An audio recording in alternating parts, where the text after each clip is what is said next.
In May 2025, two nuclear-armed nations went to war, and the world barely noticed. In May 2025, two nuclear-armed nations, India and Pakistan, went to war.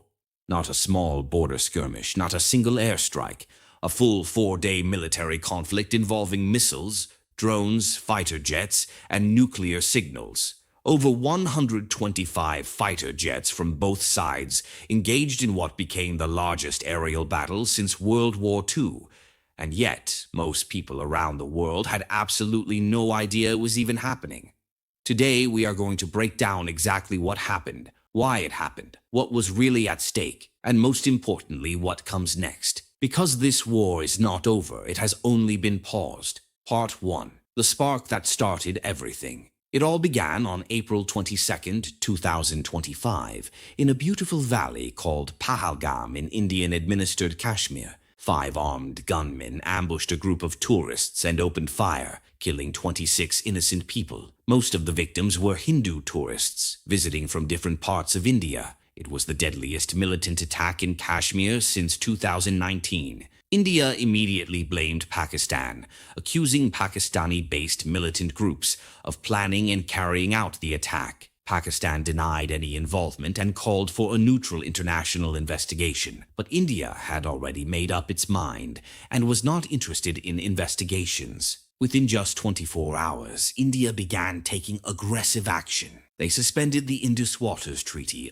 a water-sharing agreement that had survived every single previous war between India and Pakistan for 65 unbroken years. Pakistan immediately called this suspension an act of war because at least 80% of Pakistan's entire agricultural system depends on those rivers. That is the food supply of over 200 million people. India also expelled Pakistani diplomats, shut down the shared border, and closed its airspace to Pakistani aircraft. The two countries were already at war, just not yet, with weapons.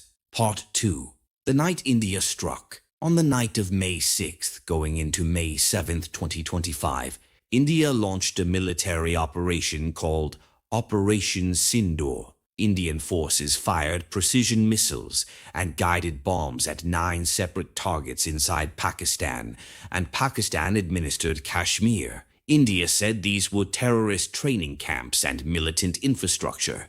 Pakistan said India had bombed civilian neighborhoods, killing innocent men, women, and children, including 15 children in the first strike alone. India used its most advanced weapons in this operation. French-made Scalp cruise missiles, Hammer glide bombs, and the BrahMos cruise missile that India had jointly developed with Russia. It was the very first time India had ever used cruise missiles against Pakistan in the entire history of their conflict. The message from India was absolutely clear. India was done with restraint.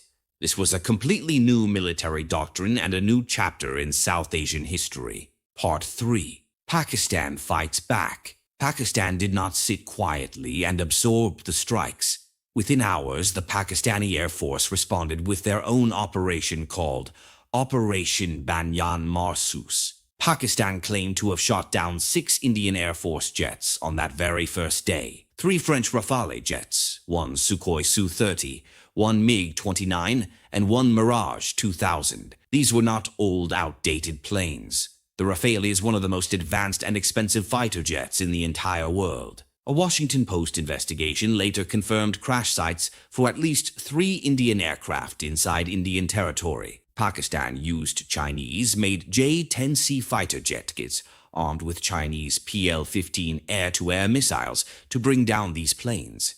And the entire world took notice. Chinese weapons had just proven themselves in real combat against Western technology for the very first time. Defense analysts across the globe began quietly reassessing everything they believed about the military balance between Chinese and Western equipment. On May 8th, Pakistan escalated further, launching missiles and drones against 36 different locations inside India simultaneously. Pakistan used Turkish-made Songar drones, between 300 and 400 of them, targeting Indian military and civilian infrastructure at the same time. Part 4. The nuclear shadow. Here is where the story becomes truly terrifying. On May 9th, Pakistan convened its Nuclear Command Authority. This is the body that controls and authorizes Pakistan's nuclear weapons. They did not launch anything, but they met, and the entire world understood exactly what that meeting meant. Analysts called it soft nuclear signaling, a warning without words, a message delivered in complete silence. Meanwhile, India struck a target that sent its own deeply chilling message to the world. Indian missiles hit the Noor Khan Air Base located in Rawalpindi, Pakistan. What makes this strike so significant and so alarming is that the Noor Khan Air Base shares the same military compound as Pakistan's Strategic Plans Division, which is the headquarters that controls and manages Pakistan's entire nuclear weapons program. India struck within approximately 1 kilometer of the building that oversees Pakistan's nuclear arsenal. Whether this was a deliberate warning or an accidental proximity remains debated by analysts to this day, but the fear was real and immediate. U.S. Vice President J.D. Vance had already publicly stated that America's greatest concern was that this conflict would spiral into a nuclear war. The entire world was holding its breath. Part 5. How it ended and who stepped in. On the morning of May 10, 2025, U.S. President Donald Trump announced on social media that after an intense night of diplomacy, India and Pakistan had agreed to an immediate ceasefire. Both governments confirmed the agreement. The ceasefire took effect at 5 p.m. India time on May 10th. Secretary of State Marco Rubio and Vice President J.D. Vance had both been working the phones constantly for days, speaking directly with senior leaders on both sides. The United States had brokered the deal. 4 days of war between two nuclear-armed nations, ended by American diplomacy and phone calls. But the ceasefire was fragile from its very first moments. Within just hours of the announcement, both sides were already accusing each other of violations. The United Nations throughout the conflict had urged maximum restraint from both sides. Iran offered to mediate. China publicly urged de-escalation while quietly backing Pakistan behind the scenes. And Pakistan later announced it would nominate Donald Trump for the Nobel Peace Prize specifically for his role in stopping the conflict from escalating further. Part 6. Side effects. Who else got hurt? This conflict was not just India and Pakistan's problem. The war sent immediate shock waves across the entire world. International flights were severely disrupted as both countries shut their airspaces to each other's airlines, affecting routes across South Asia. Global financial markets dropped sharply the moment the conflict began. Trade between the two countries came to a complete halt.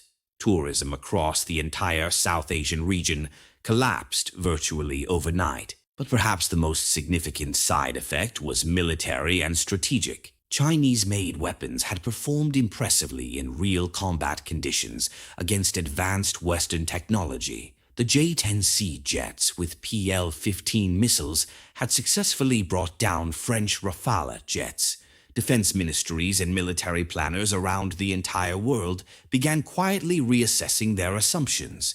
This single 4-day war fundamentally changed how militaries will plan, procure weapons, and prepare for the next decade of potential conflicts. Part 7. The Hidden Water War. There is a hidden conflict buried inside this conflict that almost everyone missed completely. India suspended the Indus Waters Treaty. Most people heard this mentioned once and moved on.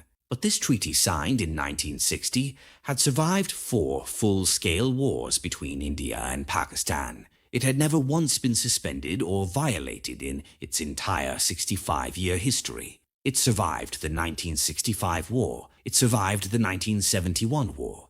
It survived the Kargil conflict in 1999. Nothing had broken it until now. Pakistan's entire agricultural system, feeding over 200 million people, depends entirely on those rivers. India's Home Minister later publicly stated that India would never restore the treaty and that the water would be permanently diverted for Indian use. Pakistan has made its position absolutely crystal clear in response. Any actual attempt to divert that water will be treated as a direct act of war. So even though missiles have stopped flying, a slow-moving catastrophe is now building beneath the surface. A water conflict between two nuclear-powered nations may quietly be the most dangerous ongoing situation on Earth right now, and almost nobody in the mainstream media is talking about it. Part 8. What comes next? The ceasefire is currently holding, but both countries are already actively preparing for the next conflict. Pakistan promoted its Army Chief General Asim Munir to the rank of Field Marshal following the war, the first Field Marshal in Pakistan's history in decades. India has announced a massive expansion of its military budget and accelerated weapon procurement programs.